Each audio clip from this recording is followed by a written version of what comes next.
जय हिंद मित्रांनो, एक्झाम जी के Marathi bye SM या आपल्या यूट्यूब चॅनलवर तुम्हा सर्वांचं स्वागत आहे.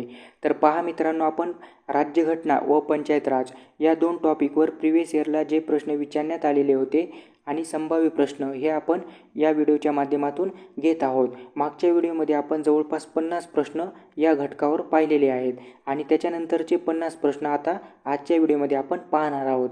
येणाऱ्या सर्व एक्झामसाठी हे प्रश्न अतिशय महत्त्वाचे आहेत आणि याची PDF सुद्धा मी आपल्या टेलिग्राम चॅनलला दिलेली आहे. तर बघूया मग आजचे 50 प्रश्न. तर प्रश्न क्रमांक 50वा.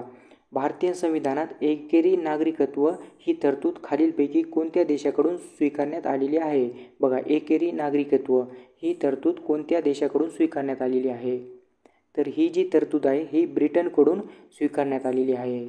पुढचा प्रश्न बघा, कोणत्या घटनादुरुस्तीने 11वे मूलभूत कर्तव्य राज्यघटनेमध्ये नंतर त्या यादीमध्ये समाविष्ट केले गेले? बघा, कोणत्या घटनादुरुस्तीने 11वे मूलभूत कर्तव्य समाविष्ट केले? तर कोणती घटनादुरुस्ती होती मग ती? तर घटनादुरुस्ती होती 86व्या घटनादुरुस्ती. या घटनादुरुस्तीने 11वे मूलभूत कर्तव्य हे नंतर यादीमध्ये समाविष्ट केले. ही 2002ची 86वी घटनादुरुस्ती आहे. पुढचा प्रश्न पहा, प्रश्न क्रमांक 52. कोणत्या खटल्यामध्ये शिक्षणाचा अधिकार हा मूलभूत अधिकार करावा अशी तरतूद करण्यात आली होती? बघा, शिक्षणाचा जो अधिकार आहे हा मूलभूत अधिकार करावा अशी तरतूद कोणत्या खटल्यामध्ये करण्यात आली? तर याचं योग्य आन्सर आहे उन्नती कृष्ण खटला. उन्नती कृष्ण खटला या खटल्यामध्ये शिक्षणाचा अधिकार हा मूलभूत अधिकार करावा अशी तरतूद करण्यात आली. पुढचा प्रश्न 53 नंबरचा. महाराष्ट्र शासनाने कोणाच्या अध्यक्षतेखाली विकेंद्रीकरण समिती नेमली? बघा, विकेंद्रीकरण समिती कोणाच्या अध्यक्षतेखाली महाराष्ट्र सरकारने नेमली किंवा महाराष्ट्र शासनाने नेमली? तर कोण होतं मग? कोणाच्या अध्यक्षतेखाली नेमली होती ही विकेंद्रीकरण समिती? तर याचं योग्य आन्सर आहे वसंतराव नाईक. वसंतराव नाईक यांच्या अध्यक्षतेखाली विकेंद्रीकरण समिती नेमली होती. पुढचा प्रश्न पहा, प्रश्न क्रमांक 54. जिल्हा परिषदेच्या स्थायी समितीचा अध्यक्ष कोण असतो? बघा, जिल्हा परिषदेच्या स्थायी समितीचा अध्यक्ष तर कोण असतो मग? तर याचं योग्य आन्सर आहे जिल्हा परिषद अध्यक्ष. हे जिल्हा परिषदेच्या स्थायी समितीचे अध्यक्ष असतात. पुढचा प्रश्न, ग्रामपंचायतीचे दैनंदिन काम पार पाडण्याची जबाबदारी कोणाची असते किंवा कोणावर ही जबाबदारी असते? तर कोणावर असते मग? तर याचं योग्य आन्सर आहे ग्रामसेवकावर. ग्रामसेवकावर जबाबदारी ही असते ग्रामपंचायतीचे दैनंदिन काम पार पाडायची. पुढचा प्रश्न, शिक्षणाचा अधिकार हा मूलभूत अधिकार म्हणून कोणत्या वर्षी अस्तित्वात आला? 56 नंबरचा प्रश्न आहे हा. बघा मित्रांनो, खूप महत्त्वाचा प्रश्न आहे. शिक्षणाचा हा जो अधिकार आहे तर हा अधिकार मूलभूत अधिकार म्हणून कोणत्या वर्षी अस्तित्वात आला? तर हा 2002 मध्ये अस्तित्वात आला. ऑप्शन क्रमांक 1.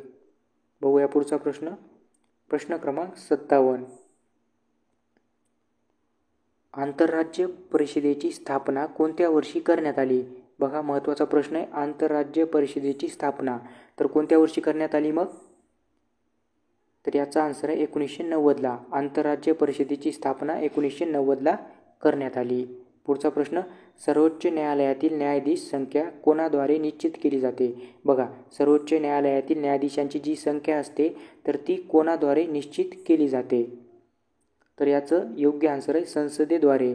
संसदेद्वारे सर्वोच्च न्यायालयातील न्यायाधीशांची संख्या ही निश्चित केली जाते. पुढचा प्रश्न पहा, प्रश्न क्रमांक 59. सर्वोच्च न्यायालयाचे प्रारंभिक अधिकार क्षेत्र खालीलपैकी कोणत्या कलमांतर्गत येते? बघा, सर्वोच्च न्यायालयाचे प्रारंभिक अधिकार क्षेत्र हे कोणत्या कलमांतर्गत येते? तर याचं योग्य आन्सर आहे कलम 131. कलम 131 मध्ये सर्वोच्च न्यायालयाचे प्रारंभिक अधिकार क्षेत्र येते. पुढचा प्रश्न पहा, प्रश्न क्रमांक 60. भारतीय राज्यघटनेची संरचना प्रामुख्याने रिकामी जागा यावर आधारलेली आहे. बघा, भारतीय राज्यघटनेची जी संरचना आहे ती प्रामुख्याने कोणत्या घटकावर आधारलेली आहे किंवा कशावर आधारलेली आहे? तर भारतीय राज्यघटनेची ही जी संरचना आहे ती प्रामुख्याने भारत सरकारचा कायदा 1935चा तर या कायद्यावर आधारलेली आहे. ओके, व्यवस्थित लक्षात घ्या. पुढचा प्रश्न पहा, प्रश्न क्रमांक 61. माहितीचा अधिकार कायदा 2005 कोणत्या दिवशी लागू झाला? बघा, महत्त्वाचा प्रश्न आहे. माहितीचा अधिकार कायदा हा जो 2005चा आहे, तर तो कोणत्या दिवशी लागू झाला, ती तारीख आपल्याला सांगायची आहे. तर कोणत्या दिवशी लागू झाला मग? तर तो 12 ऑक्टोंबर 2005ला लागू झाला. ऑप्शन क्रमांक 4. पुढचा प्रश्न पहा, नागरिकत्व कायदा केव्हा बनविण्यात आला? महत्त्वाचा प्रश्न आहे. नागरिकत्व कायदा, तर हा केव्हा बनविण्यात आला ते आपल्याला इयर सांगायचा आहे. तर हा जो नागरिकत्व कायदा आहे, तर हा कायदा 1955ला बनविण्यात आला. 1955ला. पुढचा प्रश्न, भारत सरकारने सामुदायिक विकास कार्यक्रम कोणत्या वर्षी सुरू केला? बघा, भारत सरकारने सामुदायिक विकास कार्यक्रम कोणत्या वर्षी सुरू केला? तर याचं योग्य आन्सर आहे 1952ला. 1952ला भारत सरकारने सामुदायिक विकास कार्यक्रम सुरू केला. ऑप्शन क्रमांक 1. बघूया पुढचा प्रश्न. प्रश्न क्रमांक 64. भारतीय राज्यघटनेच्या कोणत्या भागात मार्गदर्शक तत्त्वाचा समावेश करण्यात आला? बघा, भारतीय राज्यघटनेचा असा कोणता भाग आहे, त्या भागामध्ये मार्गदर्शक तत्त्वाचा समावेश करण्यात आलेला आहे? तर याचा आन्सर आहे 4थ्या भागामध्ये. 4थ्या भागामध्ये मार्गदर्शक तत्त्वांचा समावेश करण्यात आला. पुढचा प्रश्न, प्रश्न क्रमांक 65. राष्ट्रीय जल धोरण कायदा कधी अस्तित्वात आला? बघा, राष्ट्रीय जल धोरण कायदा महत्त्वाचा आहे. तर हा कधी अस्तित्वात आला ते इयर आपल्याला सांगायचं आहे. तर हा जो कायदा आहे, तर हा कायदा 2002ला अस्तित्वात आला. ओके. बघूया पुढचा प्रश्न. पर्यावरण संरक्षण कायदा कधी अस्तित्वात आला? बघा, आता पर्यावरण संरक्षण कायदा विचारलेला आहे. तर हा जो पर्यावरण संरक्षण कायदा आहे, तो 1986ला अस्तित्वात आला. 1986ला. पुढचा प्रश्न पहा, प्रश्न क्रमांक 67. भारतीय घटना समितीचे शेवटचे अधिवेशन कोणत्या दिवशी झाले? बघा, जे भारतीय घटना समितीची अधिवेशने भरली होती, तर त्याच्यामधील शेवटचं अधिवेशन हे कोणत्या दिवशी झालं, ती तारीख आपल्याला सांगायची. तर हे जे भारतीय घटना समितीचे अधिवेशन झाले होते, त्याच्यामधील शेवटचे अधिवेशन हे 24 जानेवारी 1950ला झाले होते. 24 जानेवारी 1950ला. पुढचा प्रश्न, भारतीय राज्यघटनेची उद्देशपत्रिका प्रथमच केव्हा दुरुस्त करण्यात आली? बघा, जी भारतीय राज्यघटनेची उद्देशपत्रिका होती, ती प्रथमच केव्हा दुरुस्त करण्यात आली असा प्रश्न विचारला आहे. तर ती 1976मध्ये दुरुस्त करण्यात आली प्रथमच. ओके, 1976मध्ये. पुढचा प्रश्न, कोकणी, मणिपुरी, नेपाळी या भाषा भारतीय राज्यघटनेमध्ये कोणत्या घटना दुरुस्तीवर समाविष्ट करण्यात आल्या? बघा, या जे भाषा आहेत कोणत्या, तर कोकणी, मणिपुरी आणि नेपाळी, तर या भाषा भारतीय राज्यघटनेमध्ये कोणत्या घटना दुरुस्तीवर समाविष्ट करण्यात आल्या? तर कोणती आहे मग ती घटना दुरुस्ती? तर ती आहे 71वी घटना दुरुस्ती. या 71व्या घटना दुरुस्तीद्वारे कोकणी, मणिपुरी, नेपाळी या भाषाचा समावेश राज्यघटनेमध्ये करण्यात आला. पुढचा प्रश्न, राष्ट्रीय महिला आयोगाची स्थापना कधी करण्यात आली? खूप महत्त्वाचा इम्पॉर्टंट प्रश्न आहे. तर कधी आहे मग स्थापना राष्ट्रीय महिला आयोगाची? तर ती आहे 31 जानेवारी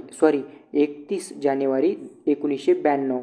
31 जानेवारी 1992ला राष्ट्रीय महिला आयोगाची स्थापना करण्यात आली. पुढचा प्रश्न पहा, प्रश्न क्रमांक 71. महाराष्ट्र राज्य वित्त आयोगाची स्थापना कोणत्या वर्षी करण्यात आली? बघा, आता महाराष्ट्र राज्य वित्त आयोगाची स्थापना तर ही कोणत्या वर्षी करण्यात आली? तर ही 1994ला करण्यात आली. पुढचा प्रश्न, लोकसभा सभापती हे पद कोणत्या देशाकडून स्वीकारण्यात आलेले आहे? बघा, जे लोकसभेचे सभापती असतात, तर हे सभापती पद हे कोणत्या देशाकडून स्वीकारण्यात आले? तर हे जे पद आहे हे ब्रिटन या देशाकडून आपण घेतलेले आहे. पुढचा प्रश्न, प्रश्न क्रमांक 73. कोणत्या घटना दुरुस्तीद्वारे राष्ट्रीय अनुसूचित जाती आणि जमाती आयोगाचे 2 आयोगामध्ये विभाजन केले गेले? बघा, राष्ट्रीय अनुसूचित जाती आणि जमाती आयोगाचे 2 आयोगामध्ये विभाजन कोणत्या घटना दुरुस्तीद्वारे केले? महत्त्वाचा प्रश्न आहे. तर ही जी घटनादुरुस्ती होती ती 89वी घटनादुरुस्ती होती, 2003ची 89वी घटनादुरुस्ती. ओके. पुढचा प्रश्न पहा, प्रश्न क्रमांक 74. पंतप्रधानाचे कर्तव्य कोणत्या कलमांतर्गत देण्यात आलेले आहेत? बघा, जे पंतप्रधानांचे कर्तव्य असतात तर हे कर्तव्य कोणत्या कलमाच्या अंतर्गत दिलेले आहेत?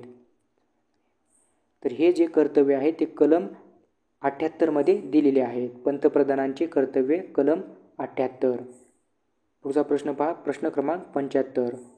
विधानसभेत समान मते पडल्यास निर्णायक मत देण्याचा अधिकार कोणाचा आहे? बघा, विधानसभेमध्ये जर समान मते पडल्यास तर निर्णायक मत देण्याचा अधिकार कोणाचा आहे? तर कोणाचा आहे मग? तर निर्णायक मत देण्याचा अधिकार सभापतीचा आहे. ऑप्शन क्रमांक 3. पुढचा प्रश्न पहा, प्रश्न क्रमांक 76. गोवा या केंद्रशासित प्रदेशाला राज्याचा दर्जा कोणत्या घटनादुरुस्तीने देण्यात आला? बघा, गोवा या केंद्रशासित प्रदेशाला राज्याचा दर्जा हा कोणत्या घटनादुरुस्तीने देण्यात आला? तर याचं योग्य आन्सर आहे 56वी घटनादुरुस्ती. बघा, 56व्या घटनादुरुस्तीनुसार गोवा या केंद्रशासित प्रदेशाला राज्याचा दर्जा देण्यात आला. ओके, महत्त्वाचं आहे, व्यवस्थित लक्षात घ्या. तर पुढचा प्रश्न पहा, मुख्यमंत्र्याचा प्रमुख प्रशासकीय सल्लागार रिकामी जागा असतो. बघा, मुख्यमंत्र्याचा प्रमुख प्रशासकीय सल्लागार तर हा कोण असतो? तर कोण असतो मग? तर याचं आन्सर आहे मुख्य सचिव असतो. पुढचा प्रश्न पहा, प्रश्न क्रमांक 78. काय आहे 78 प्रश्न क्रमांक? ग्रामपंचायत स्थापन करण्याचा अधिकार कोणाला आहे? बघा, ग्रामपंचायत स्थापन करण्याचा अधिकार तर हा जो अधिकार आहे तो कोणाला आहे? तर हा जो अधिकार आहे तो राज्य सरकारला आहे. ग्रामपंचायत स्थापन करण्याचा अधिकार राज्य सरकारला आहे. पुढचा प्रश्न पहा, प्रश्न क्रमांक 79. भारतीय निवडणूक आयोगाचे मुख्यालय कोणत्या ठिकाणी आहे? सोपा प्रश्न आहे बघा. भारतीय निवडणूक आयोगाचे मुख्यालय तर हे जे मुख्यालय आहे ते नवी दिल्ली या ठिकाणी आहे. नवी दिल्ली या ठिकाणी. पुढचा प्रश्न, प्रश्न क्रमांक 80. उच्च न्यायालयाच्या न्यायाधीशांची नेमणूक करण्याचा अधिकार खालीलपैकी कोणाचा आहे? बघा, जे उच्च न्यायालयाचे न्यायाधीश असतात तर या न्यायाधीशांची नेमणूक करण्याचा अधिकार कोणाला आहे? तर या न्यायाधीशांची नेमणूक करण्याचा अधिकार राष्ट्रपतींना असतो. ऑप्शन क्रमांक 1. बघूया पुढचा प्रश्न, प्रश्न क्रमांक 81. कोणत्या समितीच्या शिफारसीनुसार मूलभूत कर्तव्याचा समावेश करण्यात आला? खूप महत्त्वाचा प्रश्न आहे. कोणत्या समितीच्या शिफारसीनुसार मूलभूत कर्तव्याचा समावेश हा राज्यघटनेमध्ये करण्यात आला? तर कोणती समिती होती मग? तर याचा आन्सर आहे सुवर्णसिंग समिती. बघा, सुवर्णसिंग समिती या समितीच्या शिफारसीनुसार मूलभूत कर्तव्याचा समावेश करण्यात आला. पुढचा प्रश्न पहा, प्रश्न क्रमांक 82. भारताचा अर्थसंकल्प डिजिटल स्वरूपात कोणत्या वर्षापासून सादर करण्यात आला? बघा, जो भारताचा अर्थसंकल्प सादर होतो तर हा सादर झालेला अर्थसंकल्प डिजिटल स्वरूपामध्ये कोणत्या वर्षापासून सादर केला जात आहे? तर याचं योग्य आन्सर आहे 2021 पासून. व्यवस्थित लक्षात घ्या. पुढचा प्रश्न पहा, प्रश्न क्रमांक 83. सल्लागार समितीचे अध्यक्ष कोण असतात किंवा कोण होते? सल्लागार समितीचे अध्यक्ष कोण होते विचारलेला आहे. तर कोण होते मग? तर याचं योग्य आन्सर आहे BN राव. सल्लागार समितीचे अध्यक्ष होते BN राव. व्यवस्थित लक्षात घ्या. पुढचा प्रश्न, प्रश्न क्रमांक 84. संयुक्त लोकसेवा आयोग खालीलपैकी कोणत्या कलमांतर्गत येतो? बघा, आता संयुक्त लोकसेवा आयोग खालीलपैकी कोणत्या कलमांतर्गत येतो? तर कोणत्या कलमांतर्गत हा संयुक्त लोकसेवा आयोग येतो मग? तर याचं योग्य आन्सर आहे कलम 315. कलम 315 यांच्या अंतर्गत संयुक्त लोकसेवा आयोग येतो. पुढचा प्रश्न पहा, प्रश्न क्रमांक 85. विद्यापीठ अनुदान आयोगाची स्थापना केव्हा करण्यात आली? खूप महत्त्वाचा प्रश्न आहे. विद्यापीठ अनुदान आयोगाची स्थापना तर केव्हा करण्यात आली मग? तर ही जी विद्यापीठ अनुदान आयोगाची स्थापना आहे तर ती 1956ला करण्यात आली. 1956.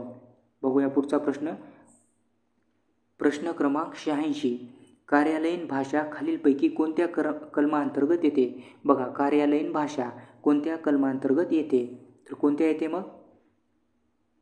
तर कलम 343. कलम 343 या कलमांतर्गत कार्यालयीन भाषा येते. पुढचा प्रश्न पहा, प्रश्न क्रमांक 87. शिक्षण हक्क कायदा राजपत्रात कधी प्रसिद्ध करण्यात आला? बघा, हा जो शिक्षण हक्क कायदा आहे तो राजपत्रामध्ये कधी प्रसिद्ध करण्यात आला? तर याचं योग्य आन्सर आहे ऑप्शन क्रमांक 2, सप्टेंबर 2009ला शिक्षण हक्क कायदा राजपत्रामध्ये प्रसिद्ध करण्यात आला. पुढचा प्रश्न, महाराष्ट्र निवडणूक आयोग कोणत्या वर्षी स्थापन करण्यात आला? बघा, आता महाराष्ट्र निवडणूक आयोग विचारलेला आहे, कोणत्या वर्षी स्थापन करण्यात आला?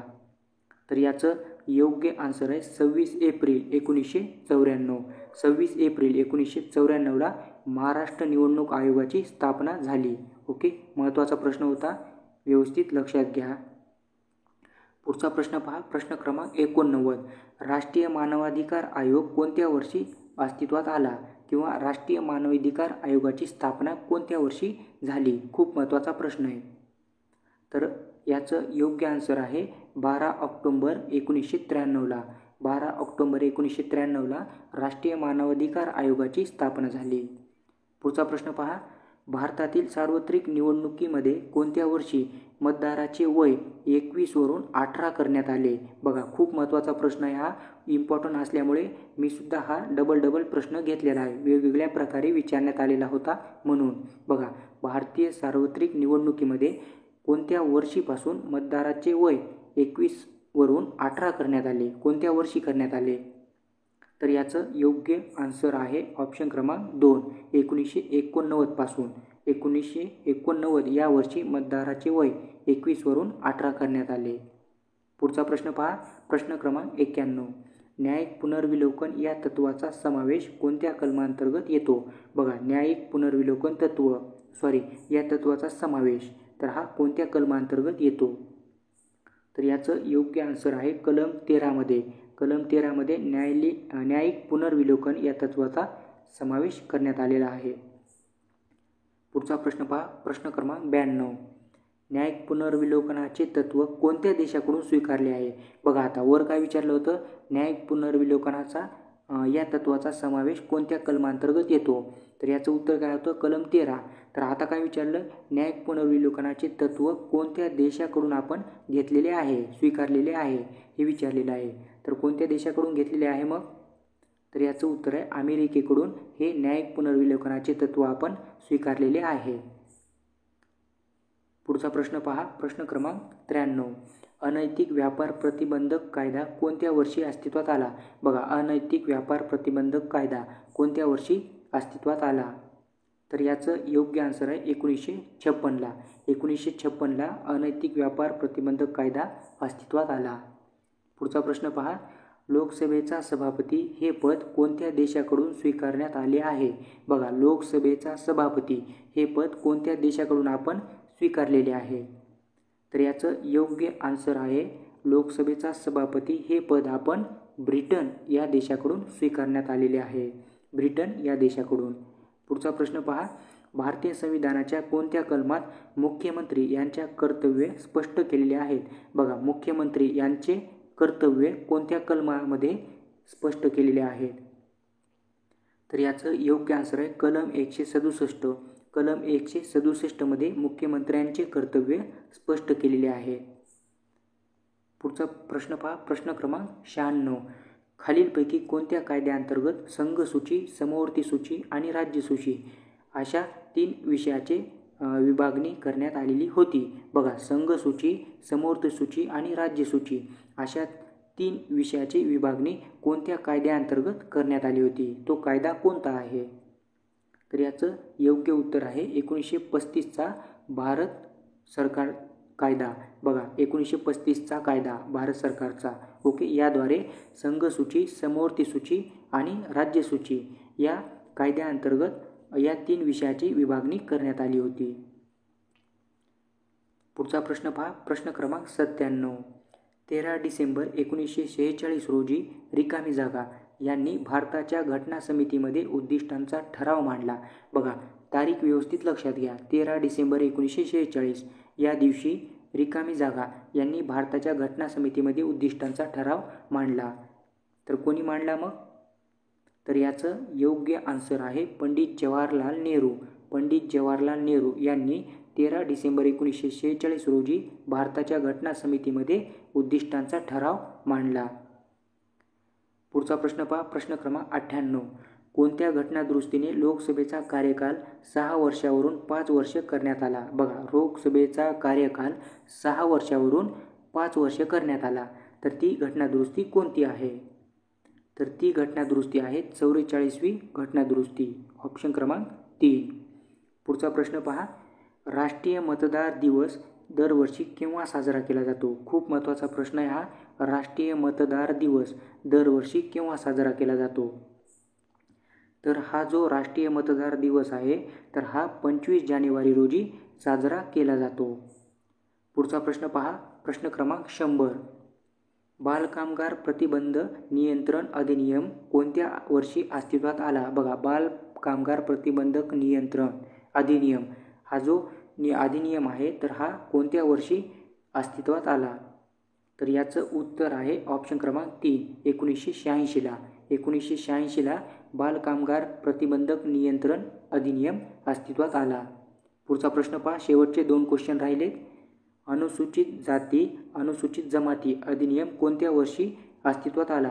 बघा, अनुसूचित जाती अनुसूचित जमाती अधिनियम कोणत्या वर्षी अस्तित्वात आला? महत्त्वाचा प्रश्न आहे हा. तर हा जो अधिनियम आहे हा 1989ला अस्तित्वात आला. 1989. पुढचा प्रश्न पहा, हुंडा प्रतिबंधात्मक कायदा कोणत्या वर्षी अस्तित्वात आला? बघा, खूप महत्त्वाचा हा कायदा आहे. हुंडा प्रतिबंधात्मक कायदा हा जो कायदा आहे तर हा कोणत्या वर्षी अस्तित्वात आला? तर कोणत्या वर्षी अस्तित्वात आला हा? तर हा 1961 या वर्षी हुंडा प्रतिबंधात्मक कायदा अस्तित्वात आला. तर बघा मित्रांनो, अशा प्रकारचे आपण 100 प्रश्न पाहिलेले आहेत. कालच्या व्हिडिओमध्ये आपण 50 घेतले आणि आजच्या व्हिडिओमध्ये आपण 50 घेतले. अशा प्रकारचे आपण एकूण राज्यघटना व पंचायत राज या टॉपिकवर 100 प्रश्न आपण पाहिलेले आहेत. आणि याच्या मागील व्हिडिओमध्ये भारताचा इतिहास या टॉपिकवर आपण 100 प्रश्न, त्याच्यानंतर भारताचा भूगोल आणि महाराष्ट्राचा भूगोल, बरं का, महाराष्ट्राचा भूगोल, महाराष्ट्राचा इतिहास आणि राज्यघटना व पंचायत राज या 3 टॉपिकवर आपण जवळपास 300 प्रश्नांचा सराव केलेला आहे. आणि हे जे 300 प्रश्न आहेत याच्यामधील जवळपास अर्धे प्रश्न किंवा अर्ध्याच्या वर प्रश्न जे आहेत ते मागच्या प्रिव्हियस इयरला विचारलेले आहेत आणि त्याच्यावर आधारित मी संभाव्य प्रश्नसुद्धा या व्हिडिओच्या माध्यमातून घेतलेले आहेत. तर हे सर्व व्हिडिओ तुमच्यासाठी खूप महत्त्वाचे आहेत. तर व्हिडिओ जर आवडत असतील तर आपल्या चॅनलला सबस्क्राईब करा आणि रोजच्या अपडेटसाठी टेलिग्राम चॅनलसुद्धा जॉईन करा. आणि अशीच वेगवेगळी नवीन माहिती किंवा नवीन आपल्याला माहिती मिळवण्यासाठी इंस्टाग्रामसुद्धा चॅनल आहे आपलं, तर ह्या चॅनललासुद्धा फॉलो करा. ओके, ठीक आहे. थँक्यू, धन्यवाद.